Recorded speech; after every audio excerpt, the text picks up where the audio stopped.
2013 ਜਦੋਂ ਮੈਂ ਚਾਰਜ ਲਿਆ 19,500 ਬੱਚਾ ਸੀ 22,500 ਛੱਡ ਕੇ ਆਇਆ 2018 ਅੱਜ ਉੱਥੇ 5 ਤੋਂ 6,000 ਬੱਚਾ ਘਟ ਗਿਆ। ਸਾਡੇ ਪ੍ਰਧਾਨ ਸਕੱਤਰ ਜਿਹੜੇ ਨੇ ਉਹਨਾਂ ਨੂੰ ਹੋਸ਼ ਹੀ ਨਹੀਂ ਕਿ ਸਕੂਲ ਗਏ ਕਿੱਥੇ। ਲੇਕਿਨ ਪਿਛਲੇ 2.5-3 ਸਾਲਾਂ 'ਚ ਨਾ ਪੀਐਫ ਜਮ੍ਹਾਂ ਹੋਇਆ ਨਾ ਟੀਚਰਾਂ ਨੂੰ ਸੈਲਰੀ ਮਿਲੀ। ਕੱਲ ਦਾ ਜਿਹੜਾ ਫੈਸਲਾ ਰਿਜ਼ਰਵ ਹੋਇਆ ਉਹ ਫੈਸਲਾ ਬੜਾ ਗਲਤ ਆਉਣ ਵਾਲਾ ਹੈ। ਇਹ ਜੇ ਸਾਰਾ ਕੁਝ ਅੱਜ ਹਾਜ਼ਰ ਹੈ ਤੇ ਇਹ ਸਕੂਲ ਦੀ ਦੇਣ ਹੈ। ਜਿੱਥੇ ਇੱਥੋਂ ਪੜ੍ਹ ਕੇ ਜੱਜ ਲੱਗੇ ਨੇ, ਜਿੱਥੇ ਇੱਥੇ ਪੜ੍ਹ ਕੇ ਡਿਪਟੀ ਕਮਿਸ਼ਨਰ IAS ਫੌਜੀ ਕਿਹੜੀ ਫੀਲਡ ਦੇ ਵਿੱਚ ਗੁਰੂ ਹਰਕ੍ਰਿਸ਼ਨ ਦੇ ਬੱਚੇ ਨਹੀਂ ਗਏ। ਇੱਕ ਪੇਸ਼ੀ ਤੇ 40 ਲੱਖ ਰੁਪਏ ਦੇ ਵਕੀਲ ਪੇਸ਼ ਕਰਦੇ ਆ ਔਰ ਵਕੀਲ ਕਿੱਥੋਂ ਜਾ ਰਹੇ ਨੇ? ਗੁਰੂ ਦੀ ਗੋਲਕ 'ਚ ਜਾ ਰਹੇ ਨੇ। ਪ੍ਰਧਾਨ ਸਾਹਿਬ ਜੂੜੇ ਔਰ ਊੜੇ ਦੇ ਟੈਸਟ 'ਚ ਫੇਲ ਹੋਏ ਨੇ। ਉਹ ਆਪਣੀ ਕੁਰਸੀ ਬਚਾਉਣ ਵਾਸਤੇ ਉਹ ਕਹਿੰਦੇ ਨਾ ਜਦੋਂ ਬਾਂਦਰੀ ਦੇ ਪੈਰ ਸੜਦੇ ਬੱਚਿਆਂ ਤੇ ਚੜ ਜਾਂਦੀ ਹੈ, ਇਹ ਉਹੀ ਹੋ ਰਿਹਾ ਹੈ। ਸਿਰਸਾ ਸਾਹਿਬ ਨੂੰ ਮੈਂਬਰ ਬਣਾਉਣ ਵਾਸਤੇ, ਸਰਸਾ ਸਾਹਿਬ ਨੂੰ ਪ੍ਰਧਾਨ ਬਣਾਉਣ ਵਾਸਤੇ ਭਾਵੇਂ SGPC ਦੀ ਗੋਲਕ ਵਰਤਣ ਭਾਵੇਂ ਦਿੱਲੀ ਕਮੇਟੀ ਦੀ ਵਰਤਣ, ਇਹ ਵਰਤਣ। ਆਉਣ ਵਾਲੇ ਸਮੇਂ ਦੇ ਵਿੱਚ ਸਿੱਖਾਂ ਨੂੰ ਇਸ ਗੱਲ ਦਾ ਸਮਝ ਆਉਣਾ ਚਾਹੀਦਾ ਹੈ ਕਿ ਇਹ ਸਿਰਫ ਆਪਣੀ ਵਾਹਵਾਹੀ ਖੱਟਣ ਵਾਸਤੇ ਔਰ ਸੋਸ਼ਲ ਮੀਡੀਆ ਤੇ ਆਪਣੇ ਆਪ ਨੂੰ ਐਕਸਪੋਜ਼ ਕਰਨ ਵਾਸਤੇ ਆਉਂਦੇ ਨੇ। ਇਹਨਾਂ ਨੇ ਆ ਕੇ ਜੋ ਮਨਮਰਜ਼ੀ ਦੇ ਫੈਸਲੇ ਲਏ, ਅੱਜ ਇਹ ਹਾਲਾਤ ਹੋ ਗਏ ਨੇ ਕਿ ਸਕੂਲ ਬੰਦ ਹੋਣ ਦੇ ਕਗਾਰ ਤੇ ਪਹੁੰਚ ਗਏ ਨੇ। ਦੁੱਖ ਦੇ ਨਾਲ ਕਹਿਣਾ ਪੈਂਦਾ ਕਿ ਇਹਨਾਂ ਕੋਲ ਕੋਈ ਸੀਨੀਅਰ ਵਕੀਲ ਨਹੀਂ ਸੀ, ਇਹਨਾਂ ਕੋਲ ਕੋਈ ਦਲੀਲ ਨਹੀਂ ਸੀ, ਇਹਨਾਂ ਕੋਲ ਕੋਈ ਏਜੰਡਾ ਨਹੀਂ ਸੀ ਕਿ ਸਕੂਲਾਂ ਨੂੰ ਕਿਵੇਂ ਬਚਾਇਆ ਔਰ ਕਿਵੇਂ ਚਲਾਇਆ ਜਾ ਸਕਦਾ ਹੈ। ਅਫਸੋਸ ਨਾਲ ਕਹਿਣਾ ਪੈ ਰਿਹਾ ਕਿ ਉਹਨਾਂ ਗੈਰ ਸਿੱਖ ਵਕੀਲਾਂ ਨੇ ਆਪਣੇ ਤਰੀਕੇ ਨਾਲ ਜਿਵੇਂ ਕੇਸਾਂ ਨੂੰ ਲੜਿਆ, ਉਹਦਾ ਨਤੀਜਾ ਇਹ ਹੋਇਆ ਕਿ ਅੱਜ ਦਿੱਲੀ ਕਮੇਟੀ ਦੇ ਸਕੂਲ ਨੇ ਜਾਂ ਤਾਂ ਸਰਕਾਰ ਦੇ ਕੋਲ ਜਾਣਗੇ ਤੇ ਜਾਂ ਉਹ ਸਕੂਲ ਬੰਦ ਹੋਣਗੇ। ਵਾਹਿਗੁਰੂ ਜੀ ਕਾ ਖਾਲਸਾ, ਵਾਹਿਗੁਰੂ ਜੀ ਕੀ ਫਤਿਹ। ਗੁਰੂ ਹਰਕ੍ਰਿਸ਼ਨ ਪਬਲਿਕ ਸਕੂਲ ਜਿਨ੍ਹਾਂ ਦਾ ਇਤਿਹਾਸ ਮੈਂ ਸਮਝਦਾ ਕਿ 1965 ਜੁਲਾਈ ਤੋਂ ਸ਼ੁਰੂ ਹੋਇਆ ਸੀ ਔਰ ਜਥੇਦਾਰ ਸੰਤੋਖ ਸਿੰਘ ਹੋਰਾਂ ਨੇ ਇਹ ਸਕੂਲ ਸ਼ੁਰੂ ਕੀਤੇ ਸੀਗੇ ਔਰ ਆਪਣੇ ਜ਼ਮਾਨੇ 'ਚ ਦਿੱਲੀ ਦੇ ਚੰਗੇ ਸਕੂਲਾਂ ਤੋਂ ਅੱਗੇ ਚੱਲਦੇ ਰਹੇ। ਵੱਡੇ ਮਿਨਿਸਟਰਾਂ ਦੇ ਆਖੇ ਐਡਮਿਸ਼ਨਾਂ ਨਹੀਂ ਹੁੰਦੀਆਂ ਸੀਗੀਆਂ, ਲੇਕਿਨ ਸਮਾਂ ਰਹਿੰਦੇ ਇਹਦੇ ਵਿੱਚ ਐਸੇ ਫੈਸਲੇ ਲਏ ਗਏ, ਐਸੀਆਂ ਗਲਤ ਡਿਸੀਜਨ ਲਏ ਗਏ ਕਿ ਸਕੂਲ ਦੇ ਸਟੈਂਡਰਡ ਦੇ ਵਿੱਚ, ਰੱਖ ਰਖਾਓ ਦੇ ਵਿੱਚ, ਭਰਤੀਆਂ ਦੇ ਵਿੱਚ ਔਰ ਜਿਹੜੀ ਬੇਸਿਕ ਐਜੂਕੇਸ਼ਨਿਸਟ ਨੂੰ ਜਿਹੜੇ ਫੈਸਲੇ ਲੈਣੇ ਚਾਹੀਦੇ ਸੀਗੇ ਉਹ ਪੋਲੀਟੀਕਲ ਬੰਦਿਆਂ ਨੇ ਫੈਸਲੇ ਲਏ ਤਾਂ ਕਿ ਸਕੂਲਾਂ ਦੇ ਵਿੱਚ ਆਪਣੀ ਪੋਲੀਟੀਕਲ ਕਨਸਟੀਚੁਐਂਸੀ ਨੂੰ ਫੀਡ ਕਰਨ ਵਾਸਤੇ ਇੱਥੇ ਭਰਤੀਆਂ ਹੋਣ, ਇੱਥੇ ਪ੍ਰਮੋਸ਼ਨਾਂ ਹੋਣ, ਨਕਲੀ ਸਰਟੀਫਿਕੇਟਾਂ ਤੇ ਬੱਚੇ ਭਰਨੇ ਹੋਣ, ਇੱਥੇ ਫੇਲ ਨੂੰ ਪਾਸ, ਬਾਹਰੋਂ ਫੇਲ ਬੱਚੇ ਐਡਮਿਟ ਕਰਨੇ ਹੋਣ ਔਰ ਏਡੀ ਵੱਡੀ ਓਵਰ ਇੰਪਲੋਇਮੈਂਟ ਇਹਨਾਂ ਸਕੂਲਾਂ 'ਚ ਹੋਈ। ਲੇਕਿਨ ਮੈਂ ਕਹਿਣਾ ਚਾਹੁੰਦਾ ਕਿ ਡੁੱਲੇ ਬੇਰਾ ਦਾ ਕੁਝ ਨਹੀਂ ਵਿਗੜਿਆ ਸੀ। 2013 ਜਦੋਂ ਮੈਂ ਚਾਰਜ ਲਿਆ 19,500 ਬੱਚਾ ਸੀ 22,500 ਛੱਡ ਕੇ ਆਇਆ 2018 'ਚ ਜਾਂ 2018 ਦੀ ਸ਼ੁਰੂਆਤ ਤੱਕ।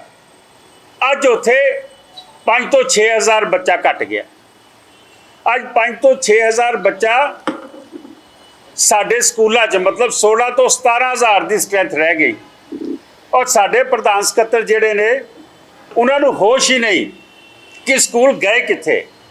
6 ਪੇ ਕਮਿਸ਼ਨ ਵੀ ਲਾਗੂ ਕੀਤਾ, 6 ਪੇ ਕਮਿਸ਼ਨ ਦੇ ਏਰੀਅਰ ਵੀ ਦਿੱਤੇ, PF ਔਰ ESI ਵੀ ਦਿੱਤੇ। ਜਿਹੜੇ ਟੀਚਰ ਰਿਟਾਇਰ ਹੋ ਗਏ ਸੀ ਉਹਨਾਂ ਦੇ ਬਣਦੇ ਹੱਕ ਵੀ ਉਹਨਾਂ ਨੂੰ ਦਿੱਤੇ।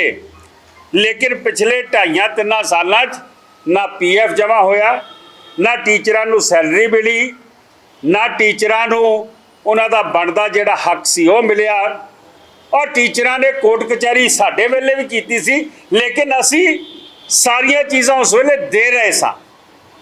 ਮੈਨੂੰ ਅਫਸੋਸ ਉਹਨਾਂ ਟੀਚਰਾਂ ਤੇ ਵੀ ਨੇ ਕਿ ਜਿਨ੍ਹਾਂ ਨੇ ਇਲੈਕਸ਼ਨਾਂ ਦੇ ਨੇੜੇ ਆ ਕੇ ਸਰਸਾ ਜੀ ਨਾਲ ਹੱਥ ਮਿਲਾ ਕੇ, ਮੈਨੂੰ ਯਾਦ ਹੈ ਇੰਡੀਆ ਗੇਟ ਸਕੂਲ ਦੇ ਵਿੱਚੋਂ ਨੱਚਦੀਆਂ ਆ ਰਹੀਆਂ ਸੀ, ਸਾਡਾ ਸਾਰਾ ਕੁਝ ਮੰਨ ਗਏ ਜੀ, ਸਾਡਾ ਸਾਰਾ ਕੁਝ ਹੋ ਗਿਆ ਜੀ, ਸਿਰਫ 2 ਮਹੀਨੇ ਤੁਹਾਨੂੰ ਉਹਨਾਂ ਨੇ ਤਨਖਾਹ ਦੇਣੀ ਸੀ, ਪੂਰੀ ਉਹ ਦਿੱਤੀ ਕਿਉਂਕਿ ਇਲੈਕਸ਼ਨ ਆ ਰਹੀ ਸੀ। ਲੇਕਿਨ ਉਸ ਤੋਂ ਪਿੱਛੇ 1 ਸਾਲ, ਉਸ ਤੋਂ ਪਿੱਛੇ ਤੁਸੀਂ ਕਦੀ ਅੱਜ ਤੱਕ ਮੈਨੂੰ ਨਹੀਂ ਸਮਝ ਆਈ। ਮੇਰੇ ਵੇਲੇ ਤੇ ਕੋਰਟ ਕਚਹਿਰੀ 'ਚ ਗਏ ਸੀਗੇ ਕਿ ਸਾਡਾ ਏਰੀਅਰ ਦਿੱਤਾ ਜਾਵੇ। ਹੁਣ ਤੇ ਏਰੀਅਰ ਦਾ ਨਾਂ ਹੀ ਨਹੀਂ ਲੈਂਦੇ, ਤੁਸੀਂ ਸਿਰਫ ਤਨਖਾਹ ਦੀ ਗੱਲ ਕਰਦੇ ਪਏ ਜਿਹੜੀ ਨਹੀਂ ਮਿਲਦੀ ਪਈ ਤੁਹਾਡੀ। ਇਹਦੇ 'ਚ ਮੈਂ ਕੋਈ ਤੁਹਾਡਾ ਕਸੂਰ ਨਹੀਂ ਕੱਢਦਾ, ਇਹਦੇ 'ਚ ਇਹ ਹੈ ਕਿ ਮਿਸਮੈਨੇਜ ਕੀਤਾ ਗਿਆ ਦਿੱਲੀ ਗੁਰਦੁਆਰਾ ਕਮੇਟੀ ਦੇ ਪ੍ਰਧਾਨ ਸਰ ਮਨਜਿੰਦਰ ਸਿੰਘ ਸਿਰਸਾ ਔਰ ਹਰਮੀਤ ਸਿੰਘ ਕਾਲਕਾ। ਔਰ ਜਿੱਥੇ ਮੈਂ ਗੱਲ ਲੈਣੀ ਚਾਹ ਰਿਹਾ ਕਿ ਕੱਲ ਦਿੱਲੀ ਹਾਈ ਕੋਰਟ ਨੇ ਫੈਸਲਾ ਰਿਜ਼ਰਵ ਕਰ ਲਿਆ। ਦਿੱਲੀ ਹਾਈ ਕੋਰਟ ਨੇ ਫੈਸਲਾ ਰਿਜ਼ਰਵ ਕੀਤਾ ਹੈ ਔਰ ਉਹਨਾਂ ਨੇ ਇਹਨਾਂ ਨੂੰ ਬੜਾ ਚਾਂਸ ਦਿੱਤਾ, ਐਫੀਡੇਵਿਟ ਦਿਓ, ਦੱਸੋ ਕਿਵੇਂ ਪੈਸੇ ਦਿਓਗੇ। ਇਹ ਹਰ ਵਾਰੀ ਉਸ ਨੂੰ ਅੱਗੇ ਤੋਂ ਅੱਗੇ ਕਰਦੇ ਚਲੇ ਗਏ। ਕੱਲ ਦਾ ਜਿਹੜਾ ਫੈਸਲਾ ਰਿਜ਼ਰਵ ਹੋਇਆ ਹੈ ਉਹ ਫੈਸਲਾ ਬੜਾ ਗਲਤ ਆਉਣ ਵਾਲਾ ਹੈ। ਜਿਹੜੀ ਸਾਡੀ ਸਿੱਖਾਂ ਦੀ ਧਰੋਹਰ ਹੈ, ਅੱਜ ਤੁਸੀਂ GHPS ਨੂੰ ਜਿੰਨਾ ਮਰਜ਼ੀ ਮਾੜਾ ਕਹਿ ਲਓ, ਲੇਕਿਨ ਅੱਜ ਗੁਰਦੁਆਰਾ ਇਹ GHPS ਦੀ ਵਜ੍ਹਾ ਕਰਕੇ 1965 ਤੋਂ ਲੈ ਕੇ ਮੈਂ ਸਮਝਦਾ ਵਾਂ ਕਿ ਅੱਜ 56 ਸਾਲ ਹੋ ਗਏ, ਇਹ ਕਿੰਨੀਆਂ ਦਸਤਾਰਾਂ, ਕਿੰਨੀਆਂ ਮੂੰਹ ਤੇ ਦਾੜੀਆਂ, ਕਿੰਨਾ ਨਿਤਨੇਮ, ਕਿੰਨੀ ਗੁਰਮੁਖੀ, ਜੇ ਸਾਡੇ ਮੇਰੇ ਸਮੇਤ, ਮੈਂ ਪਹਿਲਾ ਸਟੂਡੈਂਟ ਸੀ, ਇਹ ਜੇ ਸਾਰਾ ਕੁਝ ਅੱਜ ਹਾਜ਼ਰ ਹੈ ਤੇ ਇਹ ਸਕੂਲ ਦੀ ਦੇਣ ਹੈ। ਜਿੱਥੇ ਇੱਥੋਂ ਪੜ੍ਹ ਕੇ ਜੱਜ ਲੱਗੇ ਨੇ, ਜਿੱਥੇ ਇੱਥੇ ਪੜ੍ਹ ਕੇ ਡਿਪਟੀ ਕਮਿਸ਼ਨਰ, IAS, ਫੌਜੀ, ਕਿਹੜੀ ਫੀਲਡ ਦੇ ਵਿੱਚ ਗੁਰੂ ਹਰਕ੍ਰਿਸ਼ਨ ਦੇ ਬੱਚੇ ਨਹੀਂ ਗਏ। ਲੇਕਿਨ ਮੈਂ ਸਮਝਦਾ ਵਾਂ ਕਿ ਇਹਨਾਂ ਨੇ ਸਾਰਾ ਸਟੈਂਡਰਡ ਹੀ ਡੇਗ ਦਿੱਤਾ। ਔਰ ਅੱਜ ਇਹ ਸਿਚੁਏਸ਼ਨ ਹੈ ਕਿ ਜੇ ਹਾਈ ਕੋਰਟ ਦਾ ਫੈਸਲਾ ਆ ਗਿਆ, ਉਹਨਾਂ ਆਖਿਆ ਕਿ ਇਹ ਸਕੂਲ ਕਿਉਂ ਨਾ ਸਰਕਾਰ ਦੇ ਐਜੂਕੇਸ਼ਨ ਡਿਪਾਰਟਮੈਂਟ ਨੂੰ ਦੇ ਦਿੱਤੇ ਜਾਣ। ਔਰ ਅਗਰ ਐਸਾ ਕੋਈ ਫੈਸਲਾ ਆਉਂਦਾ ਤਾਂ ਸਿੱਧੇ ਤੌਰ ਤੇ ਇਹ ਜ਼ਿੰਮੇਵਾਰ ਹੋਣਗੇ। ਕੌਣ ਜ਼ਿੰਮੇਵਾਰ ਹੋਣਗੇ? ਇਹ ਦੋਨੋਂ ਪ੍ਰਧਾਨ ਸਾਹਿਬ ਤੇ ਸਕੱਤਰ ਸਾਹਿਬ। ਕਿਉਂ ਕਿ ਇਹ ਆਪਣੀ ਮੈਂਬਰੀ ਬਚਾਉਣ ਵਾਸਤੇ, ਜਿਸ ਨੂੰ ਪੰਜਾਬੀ ਬਾਗ ਤੋਂ ਸੰਗਤ ਨੇ ਹਰਾਤਾ, ਸੁਖਬੀਰ ਸਿੰਘ ਬਾਦਲ ਇਸ ਨੂੰ ਮੈਂਬਰ ਬਣਾਉਣਾ ਚਾਹੁੰਦਾ ਹੈ। ਇੱਕ ਪੇਸ਼ੀ ਤੇ 40-40 ਲੱਖ ਰੁਪਏ ਦੇ ਵਕੀਲ ਪੇਸ਼ ਕਰ ਰਿਹਾ ਹੈ। ਔਰ ਵਕੀਲ ਕਿੱਥੋਂ ਜਾ ਰਹੇ ਨੇ? ਗੁਰੂ ਦੀ ਗੋਲਕ ਤੋਂ ਜਾ ਰਹੇ ਨੇ। ਉਹਨਾਂ ਦੀ ਪੇਮੈਂਟ ਗੁਰਦੁਆਰਾ ਕਮੇਟੀ ਕਰ ਰਹੀ ਹੈ। ਇਹ ਤੇ ਸਿਰਸੇ ਦੇ ਕੇਸ ਦੀ ਗੱਲ ਹੋ ਗਈ। ਮੇਰਾ ਖਿਆਲ ਹੈ ਤਕਰੀਬਨ ਕਰੋੜ ਰੁਪਏ ਦੇ ਕਰੀਬ ਤਾਂ ਸਿਰਫ ਸਿਰਸੇ ਦੇ ਕੇਸ ਤੇ ਲੱਗ ਗਿਆ। ਇਹ ਕੇਸ ਜਿਹੜੇ ਨਿੱਕੇ ਨਿੱਕੇ ਹੋਰ ਪਏ ਨੇ, ਜਿਵੇਂ ਉਹ ਭੁੱਲਰ ਦੀ ਜਿਹੜੀ ਹੈ ਉਹ ਰੁਕੀ ਹੈ, ਉਹਦੀ ਵੋਟ ਜਿਹੜੀ ਹੈ ਕਿ ਉਹ 3 ਵੋਟਾਂ ਤੇ ਜਾਂ 4 ਵੋਟਾਂ ਦੇ ਮਾਰਜਨ ਤੇ ਸੀ, ਜਾਂ ਉਹ KP ਦੇ ਖਿਲਾਫ ਕੇਸ ਹੈ, ਜਾਂ ਉਹ ਜੱਸੀ ਦੇ ਖਿਲਾਫ ਕੇਸ ਹੈ, ਜਾਂ ਇਹਨਾਂ ਦੇ ਹੋਰ ਮੈਂਬਰਾਂ ਦੇ ਖਿਲਾਫ ਕੇਸ ਹੈ। ਸੀਨੀਅਰ ਐਡਵੋਕੇਟ ਪੇਸ਼ ਹੋ ਰਹੇ ਨੇ, 5-5 ਦਿਨ ਲਗਾਤਾਰ ਸੀਨੀਅਰ ਐਡਵੋਕੇਟ ਪੇਸ਼ ਹੋ ਰਹੇ ਨੇ ਔਰ ਪੇਮੈਂਟ ਗੁਰਦੁਆਰਾ ਕਮੇਟੀ ਕਰਦੀ ਪਈ ਹੈ। ਜਿਹੜੀ PF ਨਹੀਂ ਦੇ ਸਕ ਰਹੀ, ਜਿਹੜੀ ਟੀਚਰਾਂ ਦੀ ਤਨਖਾਹ ਨਹੀਂ ਦੇ ਸਕਦੀ, ਜਿਹਨੂੰ ਹਾਈ ਕੋਰਟ ਕਹਿ ਰਿਹਾ ਹੈ ਕਿ ਅਸੀਂ ਇਹ ਸਕੂਲ ਜਿਹੜੇ ਨੇ ਇਹ ਸਰਕਾਰ ਦੇ ਹਵਾਲੇ ਕਰ ਦਿਆਂਗੇ। ਮੈਂ ਸਮਝਦਾ ਸੰਗਤ ਜੀ, ਜੋ ਇਹਨਾਂ ਨੇ ਝੂਠ ਬੋਲਿਆ ਗੁਰੂ ਤੇਗ ਬਹਾਦਰ ਪਾਤਸ਼ਾਹ ਦਾ ਨਾਮ ਲੈ ਕੇ, ਜੋ ਇਹਨਾਂ ਨੇ ਕੁਫਰ ਤੋਲਿਆ ਹੈ, ਇਹ ਅੱਜ ਸਾਰਾ ਇਹਨਾਂ ਦੇ ਸਾਹਮਣੇ ਆਂਦਾ ਪਿਆ। ਅਸੀਂ 100 ਬੈੱਡ ਦਾ ਹਸਪਤਾਲ ਬਣਾਤਾ, ਕਿੱਥੇ ਹੈ? ਤੁਸੀਂ 22 ਤਰੀਕ ਦੀ ਵੋਟਾਂ ਤੋਂ ਪਹਿਲੇ ਉਹਦੀ ਓਪਨਿੰਗ ਕਰਨ ਨੂੰ ਭੱਜੇ ਫਿਰਦੇ ਸੀ, ਹੁਣ ਕਿਉਂ ਨਹੀਂ ਨਾਂ ਲੈਂਦੇ? ਤੁਸੀਂ ਉਹ 100 ਬੈੱਡ ਦਾ ਡਾਇਲਿਸਿਸ ਸੈਂਟਰ ਉਹ ਕਿੱਥੇ ਹੈ? ਸਾਰਾ ਝੂਠ ਜਮਾ ਝੂਠ। ਮੈਂ ਸਮਝਦਾ ਅਫਸੋਸ ਦੀ ਗੱਲ ਇਹ ਕਿ ਜਿਹੜਾ ਸਾਡਾ ਪ੍ਰਧਾਨ ਹੈ ਦਿੱਲੀ ਗੁਰਦੁਆਰਾ ਕਮੇਟੀ ਦਾ, ਜਿਹੜਾ ਮਨਜਿੰਦਰ ਸਿੰਘ ਸਿਰਸਾ ਚਹੀਤਾ ਹੈ, ਜਿਹੜਾ ਝੂਠ ਬੋਲਣ 'ਚ ਮਾਹਿਰ ਹੈ, ਜਿਹੜਾ ਫਰੇਬ ਕਰਨ 'ਚ ਮਾਹਿਰ ਹੈ, ਜਿਨ੍ਹਾਂ ਦਾ ਤੁਸੀਂ ਇਹ ਦੇਖੋ ਕਿ ਇਸਨੇ ਡਾਇਰੈਕਟਰ ਗੁਰਦੁਆਰਾ ਕੋਲ ਨਕਲੀ ਸਰਟੀਫਿਕੇਟ ਪੇਸ਼ ਕਰਤੇ। ਇਹ ਡਿਗਰੀ ਨਹੀਂ ਦਿਖਾ ਸਕਿਆ ਆਪਣੀ, ਕਹਿੰਦਾ ਮੈਂ ਪੰਜਾਬੀ ਆਨਰਸ ਕਰਦਾ, ਇਹ ਡਿਗਰੀ ਨਹੀਂ ਦਿਖਾ ਸਕਿਆ ਆਪਣੀ। ਔਰ ਮਾਹਿਰ ਹੈ, ਮੇਰੇ ਖਿਲਾਫ ਝੂਠੇ ਕਾਗਜ਼ ਬਣਾ ਕੇ ਮੁਕੱਦਮੇ ਪਾਏ। ਇਹਨਾਂ ਦੇ ਪਿਤਾ ਨੂੰ 3 ਸਾਲ ਦੀ ਕੈਦ ਹੋਈ ਹੈ, ਜਿਨੇ ਇੱਕ ਫਰੀडम ਫਾਈਟਰ ਦਾ ਨਕਲੀ ਕਾਗਜ਼ ਬਣਾ ਕੇ ਉਹਦਾ ਘਰ, ਉਹਦੀ ਜ਼ਮੀਨ ਹਥਿਆਉਣ ਦੀ ਕੋਸ਼ਿਸ਼ ਕੀਤੀ। ਮੈਂ ਸਮਝਦਾ ਕਿ ਇਹ ਸਾਰੀ ਗੱਲਾਂ ਸਾਹਮਣੇ ਆ ਰਹੀਆਂ। ਅਫਸੋਸ ਕਿ ਗੁਰਮੁਖੀ ਦੇ ਟੈਸਟ 'ਚ ਫੇਲ ਹੋਏ। ਚਾਹੀਦਾ ਇਹ ਸੀ ਡਾਇਰੈਕਟਰ ਨੂੰ ਇਹਨਾਂ ਤੋਂ ਪੁੱਛ ਕੇ ਟੈਸਟ ਪੇਪਰ ਬਣਾ ਲੈਂਦਾ, ਕੁਐਸਚਨ ਪੇਪਰ ਬਣਾ ਲੈਂਦਾ। ਔਰ ਇਸੇ ਲਈ ਸਰ ਪਰਮਜੀਤ ਸਿੰਘ ਰਾਣਾ ਬੈਠੇ ਨੇ ਇੱਥੇ, ਕਾਉਂਸਲਰ ਨੇ, ਸਰ ਚਮਨ ਸਿੰਘ ਜੀ ਨੇ, ਸਾਡੇ ਮੈਂਬਰ ਸਾਹਿਬਾਨ ਖੀਵਾ ਸਾਹਿਬ ਔਰ ਸਾਰੀ ਟੀਮ ਸਾਡੀ ਸੀਨੀਅਰ ਬੈਠੀ ਹੈ, ਬੀਬੀਆਂ ਦੀ ਸਾਰੀ ਟੀਮ ਬੈਠੀ ਹੈ। ਅੱਜ ਅਸੀਂ ਖਾਸ ਤੌਰ ਤੇ ਮੀਟਿੰਗ ਇੱਥੇ ਬੁਲਾਈ ਹੈ ਕਿ ਅਸੀਂ ਹਰੇਕ ਕਲੋਨੀ ਦੇ ਵਿੱਚ ਪੰਜਾਬੀ ਦੀ ਸਿਖਲਾਈ ਸ਼ੁਰੂ ਕਰਨ ਲੱਗਿਆ, ਉਹਦਾ ਇੱਕ ਰੋਡ ਮੈਪ ਬਣਾਇਆ ਕਿ ਪੰਜਾਬੀ ਜਿਹੜੀ ਹੈ, ਜਿਹੜੇ ਬੱਚੇ ਗੁਰੂ ਹਰਕ੍ਰਿਸ਼ਨ ਜਾਂ ਖਾਲਸਾ ਸਕੂਲਾਂ 'ਚ ਨਹੀਂ ਗਏ, ਕਿਸੇ ਹੋਰ ਸਕੂਲ 'ਚ ਗਏ ਨੇ, ਉਹਨਾਂ ਨੂੰ ਜੇ ਪੰਜਾਬੀ ਸਿਖਲਾਈ ਦੀਆਂ ਕਲਾਸਾਂ ਅਸੀਂ ਸ਼ੁਰੂ ਕਰਾਈਏ ਔਰ ਉਹਦੇ 'ਚ ਜੋ ਗਵਰਨਮੈਂਟ ਤੋਂ ਮਦਦ ਲੈ ਸਕਾਂਗੇ, ਜੋ ਕਾਰਪੋਰੇਸ਼ਨ ਤੋਂ ਮਦਦ ਲੈ ਸਕਾਂਗੇ, ਉਹ ਮਦਦ ਅਸੀਂ ਲਵਾਂਗੇ ਤਾਂ ਕਿ ਕੱਲ ਨੂੰ ਨਾਮੋਸ਼ੀ ਨਾ ਹੋਵੇ ਕਿ ਪ੍ਰਧਾਨ ਸਾਹਿਬ ਵਰਗੇ ਬੰਦੇ ਪੰਜਾਬੀ ਦੇ ਪਰਚੇ 'ਚੋਂ ਫੇਲ ਹੁੰਦੇ ਰਹਿਣ। ਅੰਮ੍ਰਿਤ ਛਕਣ ਦੇ ਉੱਤੇ ਵੀ ਕੁਐਸਚਨ ਮਾਰਕ ਪਿਆ ਹੋਇਆ ਹੈ। ਸੋ ਇਸ ਕਰਕੇ ਇਹ ਹਾਂਜੀ ਜੂੜਾ ਤੇ ਊੜਾ ਨੂੰ ਬਚਾਉਣ ਦੀ ਮੁਹਿੰਮ ਚਲਾਵਾਂਗੇ। ਇਹ ਜੂੜੇ ਔਰ ਊੜੇ ਦੇ ਟੈਸਟ 'ਚ ਫੇਲ ਹੋਏ ਨੇ। ਮੈਂ ਫੇਰ ਕਹਾਂ, ਪ੍ਰਧਾਨ ਸਾਹਿਬ ਜੂੜੇ ਔਰ ਊੜੇ ਦੇ ਟੈਸਟ 'ਚ ਫੇਲ ਹੋਏ ਨੇ। ਆਪਾਂ ਨੇ ਹਰ ਉਹ ਮੁਮਕਿਨ ਕੋਸ਼ਿਸ਼ ਕਰਨੀ ਹੈ ਕਿ ਜਿੱਥੇ ਸਿੱਖੀ ਪਰਪੱਖ ਹੋਵੇ ਔਰ ਸਿੱਖੀ ਪਰਪੱਖ ਕਰਨ ਵਾਸਤੇ ਜੇਲ੍ਹਾਂ 'ਚ ਬੈਠੇ ਸਿੰਘਾਂ ਨੂੰ ਰਿਹਾ ਕਰਾਉਣਾ ਹੋਵੇ, ਸੱਜਣ ਕੁਮਾਰ ਨੂੰ ਅੰਦਰ ਕਰਾਉਣਾ ਹੋਵੇ, 84 ਦੀ ਯਾਦਗਾਰ ਬਣਾਉਣੀ ਹੋਵੇ, ਫਤਿਹ ਦਿਵਸ ਮਨਾਉਣਾ ਹੋਵੇ, ਲਾਲ ਕਿਲੇ ਤੇ ਕੁਤਬ ਮੀਨਾਰ ਤੇ 300 ਸਾਲਾ ਮਨਾਉਣਾ ਹੋਵੇ, ਗੁਰੂ ਆਪਣੇ ਬਾਬਾ ਬੰਦਾ ਸਿੰਘ ਬਹਾਦਰ ਦਾ ਸ਼ਹੀਦੀ ਸਮਾਗਮ 350 ਸਾਲਾ ਇੰਡੀਆ ਗੇਟ ਜਾਂ ਕਨੌਟ ਪਲੇਸ ਮਨਾਉਣਾ ਹੋਵੇ, ਇਹ ਸਾਰੇ ਪ੍ਰੋਗਰਾਮ ਸਮਾਗਮ ਤੁਹਾਡੇ ਸਾਹਮਣੇ ਲੈ ਕੇ ਆਏ ਸੀਗੇ।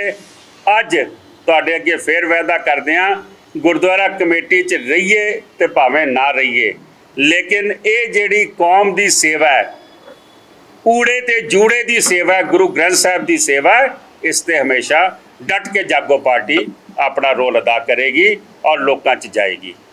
ਵਾਹਿਗੁਰੂ ਜੀ ਕਾ ਖਾਲਸਾ, ਵਾਹਿਗੁਰੂ ਜੀ ਕੀ ਫਤਿਹ। ਕੋਈ ਸਵਾਲ ਕਿਸੇ ਨੇ ਲੈਣਾ ਹੋਵੇ? ਜੀ 2 ਮਹੀਨੇ ਹੋਣ ਵਾਲੇ ਨੇ ਇਲੈਕਸ਼ਨ ਨੂੰ, ਕਮੇਟੀ ਹਲੇ ਬਣੀ ਨਹੀਂ।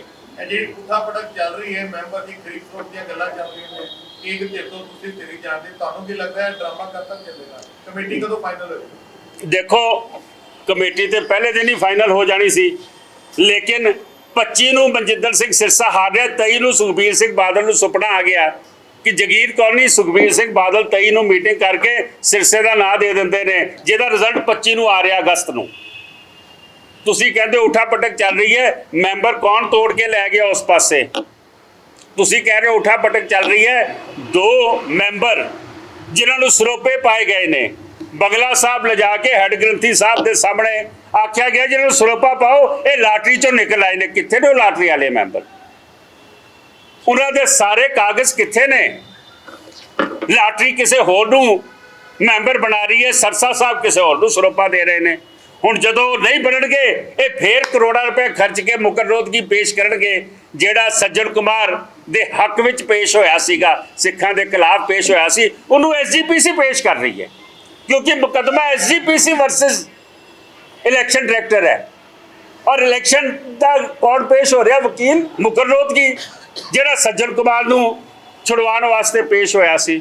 ਮੈਂ ਸਮਝਦਾ ਵਾਂ ਇਹ ਤੁਸੀਂ ਠੀਕ ਕਹਿ ਰਹੇ ਹੋ, ਉਠਾ ਪਟਕ ਚੱਲ ਰਹੀ ਹੈ, ਕਿਉਂਕਿ ਤਕਲੀਫ ਹੋ ਰਹੀ ਹੈ ਕਿ ਇਹ ਗੁਰੂ ਦੀ ਗੋਲਕ ਜਿਹੜੀ ਅਸੀਂ ਵਰਤਣੀ ਹੈ ਕਾਰਪੋਰੇਸ਼ਨ ਦੀ ਇਲੈਕਸ਼ਨ 'ਚ, ਜਿਹੜੀ ਅਸੀਂ ਵਰਤਣੀ ਹੈ ਪੰਜਾਬ ਦੀ ਇਲੈਕਸ਼ਨ ਦੇ ਵਿੱਚ, ਇਹ ਸਟੇਟ ਜਿਹੜੀ ਦਿੱਲੀ ਗੁਰਦੁਆਰਾ ਕਮੇਟੀ ਦੀ ਵਰਤਣੀ ਹੈ, ਇਸ ਨੂੰ ਅਸੀਂ ਵਰਤੀਏ, ਇਸ ਨੂੰ ਅਸੀਂ ਖਰਾਬ ਨਾ ਕਰੀਏ। ਉਹਨਾਂ ਦੀ ਆਪਣੀ ਤੁਸੀਂ ਖਤਰੇ 'ਚ, ਮਗਰ ਲਗਾਤਾਰ ਉਹਨਾਂ ਵੱਲੋਂ ਦਾਅਵਾ ਕੀਤਾ ਜਾ ਰਿਹਾ ਕਿ 40 ਤੋਂ ਵੱਧ ਸੀਟਾਂ, ਵਾਰ-ਵਾਰ ਆਪਣੇ ਲਾਈਵ ਇੱਕ ਮੈਂਸ਼ਨ ਕਰ ਰਹੇ ਨੇ, 40 ਤੋਂ ਵੱਧ ਸੀਟਾਂ ਨਾਲ ਕਮੇਟੀ ਲਾਵਾਂਗੇ। ਤੁਹਾਨੂੰ ਲੱਗਾ ਉਹਨਾਂ ਦਾ ਦਾਅਵਾ ਪੂਰਾ ਹੋਏਗਾ? ਮੈਂ ਸਮਝਦਾ ਕਿ ਉਹ ਆਪਣੀ ਕੁਰਸੀ ਬਚਾਉਣ ਵਾਸਤੇ, ਉਹ ਕਹਿੰਦੇ ਨਾ ਜਦੋਂ ਬਾਂਦਰੀ ਦੇ ਪੈਰ ਸੜਦੇ ਬੱਚਿਆਂ ਤੇ ਚੜ ਜਾਂਦੀ ਹੈ, ਇਹ ਉਹੀ ਹੋ ਰਿਹਾ ਹੈ। ਇਹ ਜਿਹੜਾ ਸਰਸਾ ਉਹ ਮੈਂਬਰਾਂ ਦੇ ਸਿਰ ਤੇ ਚੜ ਗਿਆ, ਉਹਨਾਂ ਕੋਲੋਂ ਉਕਸਾ ਕੇ ਕਹਿੰਦਾ ਉਹਨੂੰ ਜੁੱਤੀਆਂ ਮਾਰੋ ਡਾਇਰੈਕਟਰ ਨੂੰ। ਤੁਹਾਨੂੰ ਦਸਤਾਰ ਨਹੀਂ ਨਜ਼ਰ ਆ ਰਹੀ? ਉਹ ਇਸ ਵੇਲੇ ਇਲੈਕਸ਼ਨ ਅਫਸਰ ਹੈ। ਡਾਇਰੈਕਟਰ ਨੇ ਮੇਰੇ 20 ਆਬਜੈਕਸ਼ਨ ਓਵਰਰੂਲ ਕਰਤੇ ਸਰਸੇ ਦੇ ਹੱਕ 'ਚ। ਮੈਂ ਤੁਹਾਨੂੰ ਉਹ ਵੀ ਨਹੀਂ ਕਿਹਾ, ਮੈਂ ਤੇ ਕੋਰਟ 'ਚ ਗਿਆ ਉਹਦੇ ਖਿਲਾਫ, ਲੇਕਿਨ ਤੁਸੀਂ ਉੱਥੇ ਬਦਮਾਸ਼ੀ ਦਿਖਾ ਰਹੇ ਹੋ। ਔਰ ਜਿੱਦਣ ਸੁਖਬੀਰ ਦੇ ਪੈਰ ਸੜਨ ਲੱਗਣਗੇ, ਉਹ ਸਰਸੇ ਤੇ ਚੜ ਜਾਏਗਾ।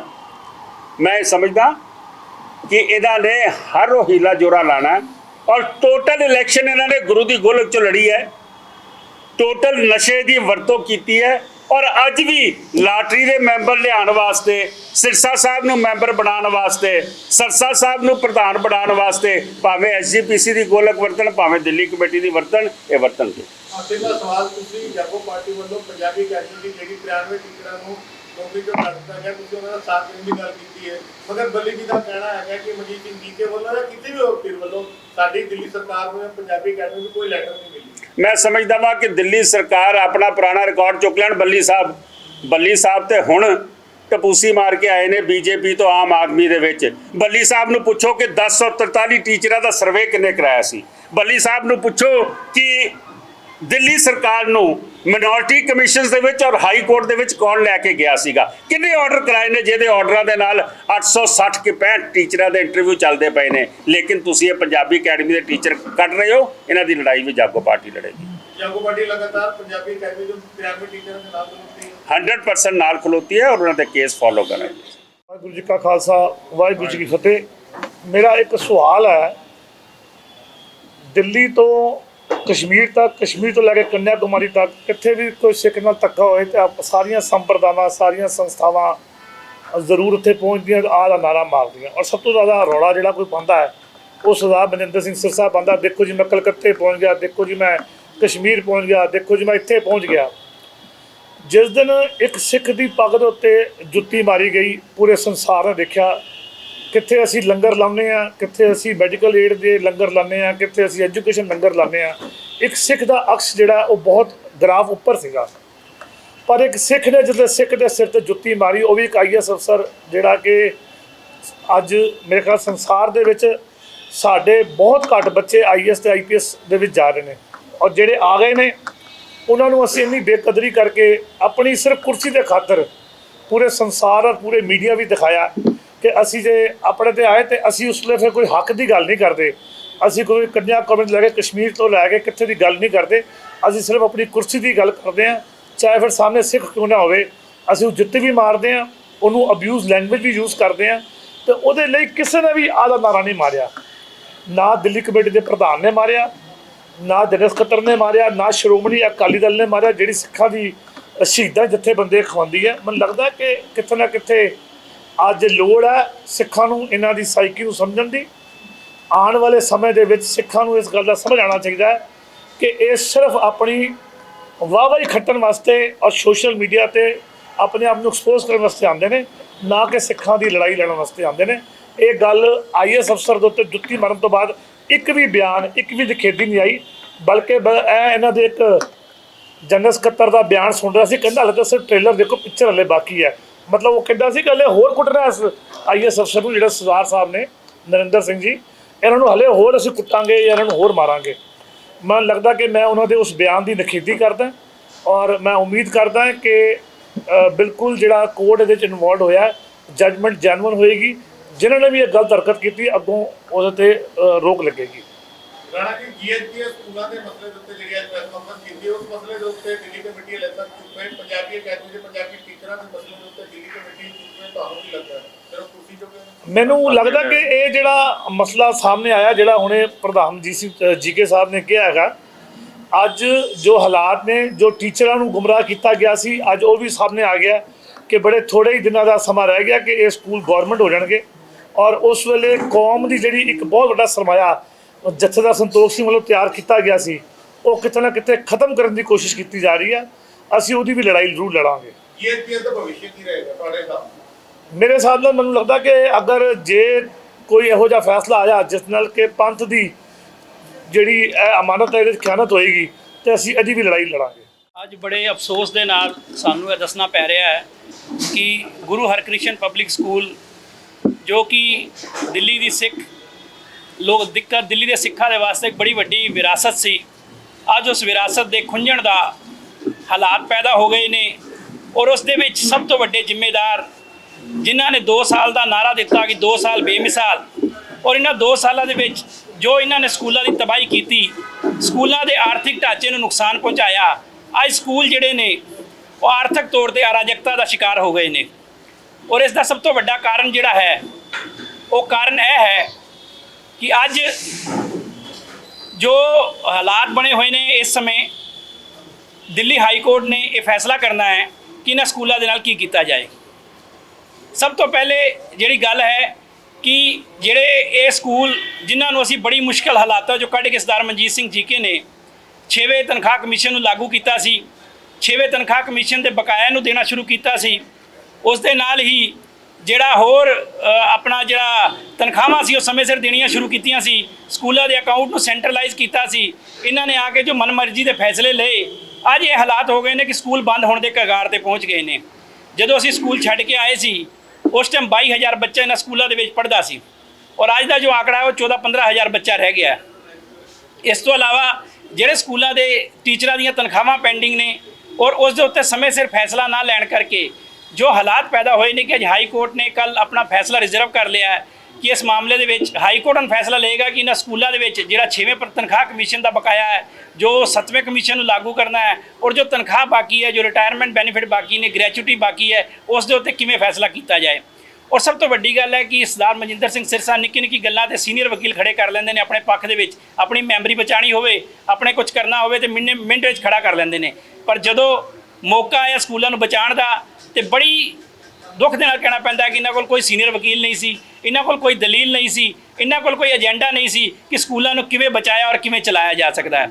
ਔਰ ਮਜਬੂਰਨ 3 ਵਾਰ ਜਸਟਿਸ ਕਾਮੇਸ਼ਵਰ ਰਾਓ ਨੇ ਇਹਨਾਂ ਨੂੰ ਇਹ ਆਪਣਾ ਮੌਕਾ ਦਿੱਤਾ ਕਿ ਇਹ ਐਫੀਡੇਵਿਟ ਫਾਈਲ ਕਰਨ, ਇਹ ਸਕੂਲਾਂ ਦੇ ਖਾਤੇ ਪੇਸ਼ ਕਰਨ, ਇਹ ਕਮੇਟੀ ਦੇ ਖਾਤੇ ਪੇਸ਼ ਕਰਨ, ਪਰ ਐਫੀਡੇਵਿਟ ਫਾਈਲ ਦੇਣ ਤੋਂ ਇਹਨਾਂ ਨੇ ਸਾਫ਼ ਨਾ ਕਰ ਦਿੱਤੀ। ਔਰ ਪਰਸੋਂ ਵੀ 28 ਤਰੀਕ ਨੂੰ ਜੋ ਡੇਟ ਸੀ, ਜਸਟਿਸ ਕਾਮੇਸ਼ਵਰ ਰਾਓ ਨੇ ਫਿਰ ਇਹਨਾਂ ਨੇ ਕਿਹਾ ਔਰ ਸਿਰਸਾ ਸਾਹਿਬ ਉਸ 'ਤੇ ਪੇਸ਼ ਹੋਏ ਔਰ ਪੇਸ਼ ਹੋਣ ਤੋਂ ਬਾਅਦ ਇਹਨਾਂ ਨੇ ਫਿਰ 20 ਦਿਨ ਦਾ ਟਾਈਮ ਮੰਗਿਆ ਕਿ ਹਲੇ ਕਮੇਟੀ ਨਹੀਂ ਬਣੀ ਔਰ ਜੋ ਕਿਉਂਕਿ ਫੈਸਲੇ ਨਹੀਂ ਲੈ ਪਾਏ, ਇਸ ਕਰਕੇ ਜਸਟਿਸ ਸਾਹਿਬ ਨੇ ਹੁਣ ਆਪਣੇ ਕੋਲ ਇਸ ਗੱਲ ਦੇ ਉੱਤੇ ਸਾਰੀ ਬਹਿਸ ਸੁਣਦੇ ਹੋਏ ਫੈਸਲਾ ਰਿਜ਼ਰਵ ਕਰ ਲਿਆ। ਇਹ ਬੜੀ ਵੱਡੀ ਨਮੋਸ਼ੀ ਦੀ ਗੱਲ ਹੈ ਔਰ ਲਗਭਗ ਅਗਰ ਜੱਜ ਸਾਹਿਬ ਨੇ ਫੈਸਲਾ ਦਿੱਤਾ ਕਿ ਇਹ ਪੇਮੈਂਟ ਦਿੱਲੀ ਕਮੇਟੀ ਨੂੰ ਦੇਣੀ ਹੈ ਜਾਂ GHP ਸਕੂਲ ਸੁਸਾਇਟੀ ਨੂੰ ਦੇਣੀ ਹੈ ਤੇ ਲਗਭਗ 250 ਕਰੋੜ ਰੁਪਏ ਦਾ ਕਰਜ਼ਾ ਇਹਨਾਂ ਸਕੂਲਾਂ ਦੇ ਸਿਰ ਦੇ ਉੱਤੇ ਆਏਗਾ। ਜਿਹੜੇ ਚੁਣੇ ਹੋਏ 51 ਮੈਂਬਰ ਨੇ ਜੋ ਹੁਣ ਮੈਂਬਰ ਬਣ ਕੇ ਜਾ ਰਹੇ ਨੇ ਨਵੀਂ ਕਮੇਟੀ ਵਿੱਚ, ਉਹ ਸੋਚ ਲੈਣ ਕਿ ਹਰ ਮੈਂਬਰ ਦੇ ਉੱਤੇ 5 ਕਰੋੜ ਦਾ ਕਰਜ਼ਾ ਸਿਰ ਦੇ ਉੱਤੇ ਹੈ।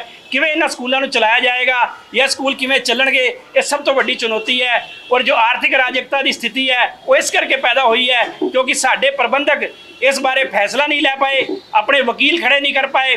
ਹਰ ਗੱਲ ਤੇ ਛੋਟੀ ਗੱਲਾਂ ਸੀਨੀਅਰ ਵਕੀਲ ਖੜੇ ਕਰਨ ਵਾਲੇ ਇਸ ਇੰਨੇ ਵੱਡੇ ਸੈਂਸਿਟਿਵ ਇਸ਼ੂ ਦੇ ਉੱਤੇ ਸਿੱਖ ਵਕੀਲ ਨਹੀਂ ਜੁਟਾ ਪਾਏ ਔਰ ਜੋ ਗੈਰ ਸਿੱਖ ਵਕੀਲ ਸੀ, ਮੈਂ ਅਫਸੋਸ ਨਾਲ ਕਹਿਣਾ ਪੈ ਰਿਹਾ ਕਿ ਉਹਨਾਂ ਗੈਰ ਸਿੱਖ ਵਕੀਲਾਂ ਨੇ ਆਪਣੇ ਤਰੀਕੇ ਨਾਲ ਜਿਵੇਂ ਕੇਸਾਂ ਨੂੰ ਲੜਿਆ, ਉਹਦਾ ਨਤੀਜਾ ਇਹ ਹੋਇਆ ਕਿ ਅੱਜ ਦਿੱਲੀ ਕਮੇਟੀ ਦੇ ਸਕੂਲ ਨੇ ਜਾਂ ਤਾਂ ਉਹ ਸਰਕਾਰ ਦੇ ਕੋਲ ਜਾਣਗੇ ਤੇ ਜਾਂ ਉਹ ਸਕੂਲ ਬੰਦ ਹੋਣਗੇ। ਇਹ ਦੋ ਹੀ ਆਪਸ਼ਨ ਹੁਣ ਬਾਕੀ ਰਹਿ ਗਏ ਨੇ ਔਰ 250 ਕਰੋੜ ਦੇ ਕਰਜ਼ੇ ਦੀ ਤਲਵਾਰ ਜਿਹੜੀ ਸਕੂਲਾਂ ਦੇ ਉੱਤੇ ਲਟਕ ਰਹੀ ਹੈ। ਇਹ ਬਹੁਤ ਵੱਡਾ ਮਸਲਾ ਹੈ। ਇਸ ਕਰਕੇ ਕਿਉਂਕਿ ਇਹ ਸਰਦਾਰ ਸੁਖਬੀਰ ਸਿੰਘ ਬਾਦਲ ਦੇ ਚਹੇਤੇ ਨੇ ਮਨਜਿੰਦਰ ਸਿੰਘ ਸਿਰਸਾ ਔਰ ਬਾਕੀ ਟੀਮ, ਇਸ ਕਰਕੇ ਉਹਨਾਂ ਨੂੰ ਇਸ ਗੱਲ ਤੇ ਜਵਾਬ ਦੇਣਾ ਚਾਹੀਦਾ ਹੈ ਕਿ ਜਿਹੜੀ ਜਥੇਦਾਰ ਸੰਤੋਖ ਸਿੰਘ ਨੇ ਵਿਰਾਸਤ ਤਿਆਰ ਕੀਤੀ ਸੀ, ਅੱਜ ਉਹ ਵਿਰਾਸਤ ਖੁਰਦ-ਮੁਰਦ ਹੋਣ ਜਾ ਰਹੀ ਹੈ ਤੇ ਇਹਨਾਂ ਦਾ ਹੁਣ ਕੀ ਸਟੈਂਡ ਹੈ ਇਹਨਾਂ ਨੂੰ ਦੱਸਣਾ ਚਾਹੀਦਾ ਹੈ। ਅਸੀਂ ਕਿਉਂਕਿ ਜਾਗੋ ਪਾਰਟੀ ਵਿਰੋਧੀ ਧਿਰ ਦੀ ਭੂਮਿਕਾ ਦੇ ਵਿੱਚ ਆ ਤੇ ਸਾਡਾ ਫਰਜ਼ ਬਣਦਾ ਹੈ ਸੰਗਤ ਨੂੰ ਆਗਾਹ ਕਰਨ ਦਾ ਕਿ ਜੋ ਹੋਣ ਜਾ ਰਿਹਾ ਉਸ ਬਾਰੇ ਸੰਗਤ ਨੂੰ ਜਾਣਕਾਰੀ ਕਰਾਈਏ।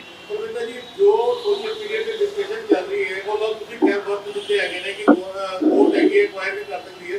ਅਗਰ GHPS ਸਕੂਲ ਦੇ ਖਰਚਾ ਕਰਕੇ ਉਹਨਾਂ ਦਾ ਕੰਟਰੋਲ ਜਾਂ ਮਾਫ ਕਰਨਾ ਤੁਰਕੀ ਦੇ ਆਰਡਰ ਨਿਕਲ ਜਾਂਦਾ ਨੇ ਤੇ GHPS ਦੀ ਕ੍ਰੈਡੀਬਿਲਿਟੀ ਕੀ ਰਹਿ ਜਾਏਗੀ, ਬੱਚੇ ਦਾ ਭਵਿੱਖ ਕੀ ਰਹੇਗਾ। ਜਿਹੜੇ ਘੱਟੋ ਘੱਟ ਇੱਕ ਸਿੱਖੀ ਸਕੂਲ ਦੇ ਨਾਮ ਤੇ ਪੜ੍ਹਦੇ ਰਹੇ ਉਹਨਾਂ ਦਾ ਕੰਟਰੋਲ ਸਿੱਧੇ ਤੌਰ ਤੇ RSS ਕਹਿ ਦਈਏ, ਕਾਂਗਰਸ ਕਹਿ ਦਈਏ, ਕੀ ਕਹਿ ਦਈਏ, ਉਹ ਦੇ ਹੱਥ ਚਲਾ ਜਾਏਗਾ। ਉਹ ਫਿਰ GHPS ਦਾ ਦੇਖੋ ਤੁਸੀਂ ਮੁੱਦੇ ਤੋਂ ਭਟਕ ਰਹੇ ਹੋ। ਮੁੱਦਾ ਇਹ ਨਹੀਂ ਹੈ, ਮੁੱਦਾ ਇਹ ਹੈਗਾ ਕਿ ਸਕੂਲਾਂ ਦਾ ਪ੍ਰਬੰਧ ਜਿਹੜਾ ਸਾਡਾ ਨਾਕਾਬਲ ਸਾਬਤ ਹੋਇਆ, ਨਖੇਧ ਸਾਬਤ ਹੋਇਆ। ਉਸ ਨਖੇਧ ਪ੍ਰਬੰਧ ਦੀ ਲਾਪਰਵਾਹੀ ਦੇ ਕਰਕੇ ਅੱਜ ਜਿਹੜੇ ਨੇ ਸਕੂਲ ਸਾਡੇ ਹੱਥੋਂ ਨਿਕਲਣ ਦੇ ਕੋਲ ਪਹੁੰਚ ਗਏ ਨੇ। ਇਹ RSS ਕੋਲ ਜਾਣਗੇ, ਸਰਕਾਰ ਕੋਲ ਜਾਣਗੇ, ਇਹ ਤਾਂ ਗੱਲ ਹੀ ਮੁੱਕ ਗਈ ਨਾ। ਇੱਥੇ ਤਾਂ ਜਾਣ ਦੀ ਲੋੜ ਹੀ ਨਹੀਂ ਹੈ। ਮਸਲਾ ਹੈਗਾ ਕਿ ਪੰਥ ਦੀ ਜਾਇਦਾਦ ਪੰਥ ਦੇ ਹੱਥੋਂ ਖਿਸਕ ਰਹੀ ਹੈ। ਉਹਦਾ ਦੋਸ਼ੀ ਕੌਣ ਹੈ? ਸਾਨੂੰ ਦੋਸ਼ੀ ਨਿਰਧਾਰਿਤ ਕਰਨਾ ਪਏਗਾ। ਇਸ ਦੋਸ਼ੀ ਦੇ ਇਹਦੇ ਪਿੱਛੇ ਦੋਸ਼ੀ ਕੌਣ ਹੈ? ਕਿਸ ਨੇ ਵਕੀਲਾਂ ਨੂੰ ਪੇਸ਼ ਨਹੀਂ ਕੀਤਾ? ਕਿਸ ਨੇ ਦਲੀਲਾਂ ਨਹੀਂ ਦਿੱਤੀਆਂ ਕੋਰਟ ਦੇ ਵਿੱਚ ਜਾ ਕੇ? ਕਿਸ ਨੇ ਇਸ ਨੂੰ ਬਚਾਉਣ ਦੀ ਕੋਸ਼ਿਸ਼ ਨਹੀਂ ਕੀਤੀ? ਸਾਨੂੰ ਪਹਿਲੇ ਤਾਂ ਉਹਨੂੰ ਪੜ੍ਹਨਾ ਪਏਗਾ। ਕਿੱਧਰ ਜਾਣਗੇ ਨਹੀਂ ਜਾਣਗੇ ਉਹਦੇ ਬਾਅਦ ਸਿਆਸੀ ਵਿਰੋਧਬੰਦੀ ਸਾਰੀਆਂ ਹੋਣਗੀਆਂ, ਕਾਨੂੰਨੀ ਵਿਚਾਰਾਜੋਈ ਵੀ ਹੋਏਗੀ। ਪਰ ਸਭ ਤੋਂ ਪਹਿਲਾ ਜਿਹੜਾ ਸਵਾਲ ਹੈ ਕਿ ਇਹਨਾਂ ਸਕੂਲਾਂ ਨੂੰ ਕਿਉਂ ਫਸਾਇਆ ਗਿਆ? ਇਹਨਾਂ ਸਕੂਲਾਂ ਦੇ ਉੱਤੇ ਕੋਈ ਇੱਕ ਨੀਤੀ ਕਿਉਂ ਨਹੀਂ ਨਿਰਧਾਰਿਤ ਕੀਤੀ ਗਈ? ਕਿਉਂ ਸਟਾਫ ਨੂੰ ਇਸ ਤਰੀਕੇ ਨਾਲ ਪਰੇਸ਼ਾਨ ਕੀਤਾ ਗਿਆ? ਜੇ ਤੁਹਾਡੇ ਕੋਲ ਨਹੀਂ ਸਮਰੱਥਾ ਸੀ ਤੁਸੀਂ ਜਾ ਕੇ ਗੱਲ ਰੱਖਦੇ, ਤੁਸੀਂ ਪਲਾਨ ਰੱਖਦੇ, ਤੁਸੀਂ ਐਫੀਡੇਵਿਟ ਫਾਈਲ ਕਰਦੇ। 3 ਵਾਰੀ ਤੁਹਾਨੂੰ ਕੋਰਟ ਨੇ ਮੌਕਾ ਦਿੱਤਾ, ਤੁਸੀਂ ਐਫੀਡੇਵਿਟ ਕਿਉਂ ਨਹੀਂ ਫਾਈਲ ਕੀਤਾ? ਸਭ ਤੋਂ ਵੱਡਾ ਸਵਾਲ ਹੈਗਾ। ਦੇਖੋ ਕੋਰਟ ਕਾਨੂੰਨ ਦੇ ਹਿਸਾਬ ਨਾਲ ਚੱਲਦੀ ਹੈ। ਕੋਰਟ ਇਹ ਕਹਿੰਦੀ ਹੈ ਕਿ ਸੈਕਸ਼ਨ 10 ਦੇ ਵਿੱਚ ਰਾਈਟ ਬਣਦਾ ਦਿੱਲੀ ਐਜੂਕੇਸ਼ਨ ਐਕਟ ਦੇ ਵਿੱਚ ਸਟਾਫ ਦਾ ਆਪਣੀ ਸੈਲਰੀ ਮੰਗਣ ਦਾ, ਸਟਾਫ ਦਾ ਹੱਕ ਬਣਦਾ 7th ਪੇ ਕਮਿਸ਼ਨ ਮੰਗਣ ਦਾ, 6th ਪੇ ਕਮਿਸ਼ਨ ਮੰਗਣ ਦਾ। ਕੋਰਟ ਨੇ ਕਾਨੂੰਨ ਦੇ ਹਿਸਾਬ ਨਾਲ ਡਿਸਾਈਡ ਕਰਨਾ ਹੈ ਤੁਹਾਡੀ ਆਰਥਿਕ ਸਥਿਤੀ ਕੀ ਹੈ, ਤੁਸੀਂ ਕਿਸ ਤਰੀਕੇ ਨਾਲ ਸਕੂਲ ਚਲਾ ਰਹੇ ਹੋ। ਉਹ ਦੱਸਣ ਦੀ ਜ਼ਿੰਮੇਵਾਰੀ ਮੈਨੇਜਮੈਂਟ ਦੀ ਹੈ। ਮੈਨੇਜਮੈਂਟ ਦਾ ਕੰਮ ਮੈਨੇਜਮੈਂਟ ਕਰਨਾ ਹੈ। ਜੇ ਮੈਨੇਜਮੈਂਟ ਹੀ ਨਹੀਂ ਕਰ ਪਾ ਰਹੀ ਤੇ ਫਿਰ ਕੋਰਟ ਕੀ ਕਰੇਗੀ? ਇਹਦੇ ਹੱਥ ਵੀ ਤਾਂ ਨਹੀਂ ਖੜੇ ਕੀਤੇ ਨੇ ਇਹਨਾਂ ਨੇ, ਕੁਝ ਵੀ ਨਹੀਂ ਕੀਤਾ ਇਹਨਾਂ ਨੇ ਤਾਂ ਖਾਕਾ ਹੀ ਤਿਆਰ ਨਹੀਂ ਕੀਤਾ, ਇਹਨਾਂ ਤਾਂ ਐਫੀਡੇਵਿਟ ਫਾਈਲ ਨਹੀਂ ਕੀਤਾ ਕਿ ਹਾਲਾਤ ਕੀ ਨੇ ਸਾਡੇ ਸਕੂਲਾਂ ਦੇ, ਸਾਡੇ ਕੋਲ ਬੱਚਿਆਂ ਦੀ ਸਟਰੈਂਥ ਕਿੰਨੀ ਡਾਊਨ ਹੋਈ ਹੈ, ਸਾਡੇ ਕੋਲ ਟੀਚਰ ਕਿੰਨੇ ਨੇ, ਸਾਡੇ ਕੋਲ ਸਰਪਲਸ ਸਟਾਫ ਕਿੰਨਾ ਹੈ, ਸਾਡੀ ਆਮਦਨ ਕਿੰਨੀ ਹੈ, ਸਾਡਾ ਖਰਚਾ ਕਿੰਨਾ ਹੈ, ਸਾਡੇ ਦੇ ਏਰੀਅਰ ਕਿੰਨਾ ਹੈ, ਇਹਨਾਂ ਨੇ ਕੁਝ ਦੱਸਿਆ ਹੀ ਨਹੀਂ ਨਾ। ਸਭ ਤੋਂ ਵੱਡੀ ਲਾਪਰਵਾਹੀ ਤਾਂ ਆਉਂਦੀ ਹੈ ਜੇ ਇਹ ਬੈਠੇ ਰਹੇ ਚੁੱਪ ਤੇ ਉਹਦਾ ਨਤੀਜਾ ਕੋਰਟ ਦੇਗੀ, ਕੋਰਟ ਕਿੰਨਾ ਇੰਤਜ਼ਾਰ ਕਰੇਗੀ? 3 ਮੌਕੇ ਦਿੱਤੇ ਨੇ ਕੋਰਟ ਨੇ। ਇੱਕ ਅਖੀਰਲਾ ਸਵਾਲ, ਦਿੱਲੀ ਕਮੇਟੀ ਹਰ ਮਸਲੇ ਦੇ ਨਾਕਾਮ ਰਹਿ ਗਈ, ਜਿਵੇਂ ਤੁਸੀਂ ਦੱਸ ਰਹੇ ਹੋ ਕਿ ਆਪਣਾ ਪੱਖ ਨਹੀਂ ਰੱਖ ਪਾਏ। ਅਗਰ ਹੱਥ ਖੜੇ ਹੋ ਜਾਂਦੇ ਨੇ, ਕੋਰਟ ਆਪਣਾ ਫੈਸਲਾ ਲੈਂਦੀ ਹੈਗੀ ਹੈ, ਕੰਟਰੋਲ ਚ ਲੈਂਦੀ ਹੈ, ਤੇ ਫਿਰ ਕੀ ਭਵਿੱਖ ਕੀ ਰਹੇਗਾ? ਮੇਰਾ ਸਵਾਲ ਫਿਰ ਉੱਥੇ ਆ ਜਾਂਦਾ ਹੈਗਾ ਕਿ ਦੇਖੋ ਇਹ ਮੇਰਾ ਸਵਾਲ ਪੂਰਾ ਹੋ ਗਿਆ ਵੀ ਕੀ ਜੀਐਸਟੀ ਸਕੂਲ ਦੀ ਜਿਹੜੀ ਪ੍ਰਾਪਰਟੀ ਨੇ ਉਹਨਾਂ ਦੀ ਕੁਰਕੀ ਹੋਏਗੀ, ਸਕੂਲ ਬੰਦ ਹੋਣਗੇ, ਸੈਂਟਰ ਗਵਰਨਮੈਂਟ ਦੇ ਅੰਦਰ ਜਾਣਗੇ, ਦਿੱਲੀ ਗਵਰਨਮੈਂਟ ਦੇ ਅੰਦਰ ਜਾਣਗੇ। ਦੇਖੋ ਹਾਲੇ ਇਸ ਬਾਰੇ ਕੁਝ ਵੀ ਕਹਿਣਾ ਜਲਦਬਾਜ਼ੀ ਹੈ। ਸਭ ਤੋਂ ਵੱਡੀ ਗੱਲ ਜਿਹੜੀ ਹੈਗੀ ਕਿ ਜੋ ਅਗਲੀ ਮੈਨੇਜਮੈਂਟ ਆਏਗੀ ਉਹ ਫੈਸਲਾ ਲਏਗੀ ਨਾ ਸਕੂਲਾਂ ਨੂੰ ਚਲਾਉਣ ਦਾ ਕੀ ਫੈਸਲਾ ਹੋਏਗਾ। ਇਸ ਕਰਕੇ ਹਾਲੇ ਸਭ ਕੁਝ ਜਲਦਬਾਜ਼ੀ ਹੈ। ਇਹਨਾਂ ਨੇ ਤਾਂ ਜੋ ਕਰਨਾ ਸੀ ਇਹਨਾਂ ਨੇ ਤਾਂ ਕਰਤਾ, ਇਹਨਾਂ ਨੇ ਖੂਹ ਦੇ ਵਿੱਚ ਸੁੱਟਤਾ ਕੰਮ ਨੂੰ। ਹੁਣ ਕਿਵੇਂ ਸੰਭਾਲਣਾ, ਕਿਵੇਂ ਸੰਭਾਲਣਾ, ਜਿਹੜਾ ਅਗਲੀ ਕਮੇਟੀ ਆਏਗੀ ਉਹ ਕਿਵੇਂ ਸੰਭਾਲੇਗੀ, ਕੀ ਨੀਤੀ ਲਾਗੂ ਕਰੇਗੀ, ਕੀ ਉਹਨਾਂ ਦੇ ਕੋਲ ਦ੍ਰਿਸ਼ਟੀਕੋਣ ਹੈ, ਉਹਦੇ ਹਿਸਾਬ ਤੇ ਡਿਸਾਈਡ ਹੋਏਗਾ। ਇੰਨਾ ਸੌਖਾ ਨਹੀਂ ਹੈ ਕਿ ਸਕੂਲ ਚਲੇ ਜਾਣ, ਲੇਕਿਨ ਇਹ ਜ਼ਰੂਰ ਹੈ ਕਿ ਇਹਨਾਂ ਦੀ ਬੇਵਕੂਫੀ ਦੇ ਕਰਕੇ ਸਕੂਲ ਹੱਥੋਂ ਖੂੰਜਣ ਦੇ ਕਗਾਰ ਤੇ ਪਹੁੰਚ ਗਏ ਨੇ।